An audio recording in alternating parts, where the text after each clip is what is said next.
tesoro strappato al fango è in mostra al Museo Archeologico di Legnago. I reperti rinvenuti nel 2007 e nel 2008 durante 2 campagne di scavi nelle valli grandi veronesi tra Vangadizza e Torretta sono esposti nel centro museale della città della Bassa. Si tratta per lo più di vasi ed utensili che sono stati raccolti nella zona del fondo Paviani. E tra questi reperti c'è stata una sorpresa che ha già fatto discutere storici e appassionati di archeologia. 21 frammenti di ceramica micenea risalenti ad un'epoca compresa tra il 1300 e il 1100 a.C., che hanno fatto delle campagne legnaghesi il sito archeologico più ricco che riguarda quella civiltà in tutto il continente europeo a nord del fiume Po.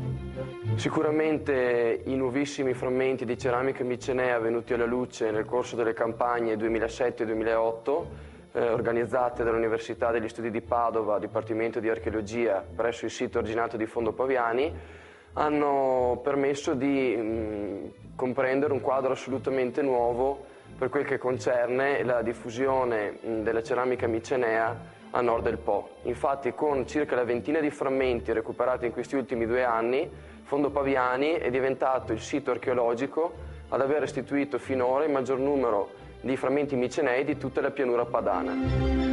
Parte di questi frammenti, anzi la maggior parte di questi frammenti, non siano in realtà di importazione dalla Grecia, ma siano stati prodotti con argille locali, quindi prodotti in loco nella pianura veronese.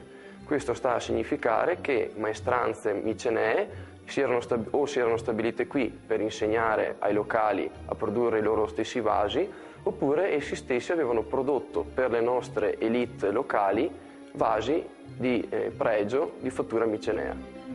La campagna a Fondo Paviani ha interessato una moltitudine di enti italiani e stranieri. Per gli scavi e le analisi dei reperti sono state interpellate 4 università, tra le quali anche l'Ateneo di Glasgow in Scozia.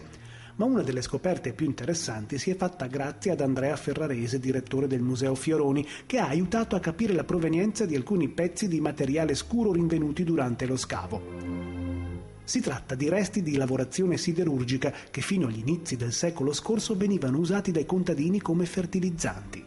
Sono stati recuperati dei frammenti interpretati subito come scorie di lavorazione della pasta vitrea, mentre in realtà si tratta di niente altro che scorie di altoforno provenienti dalla zona di Milano che venivano impiegate nelle valli veronesi come fertilizzante fino agli inizi del Novecento.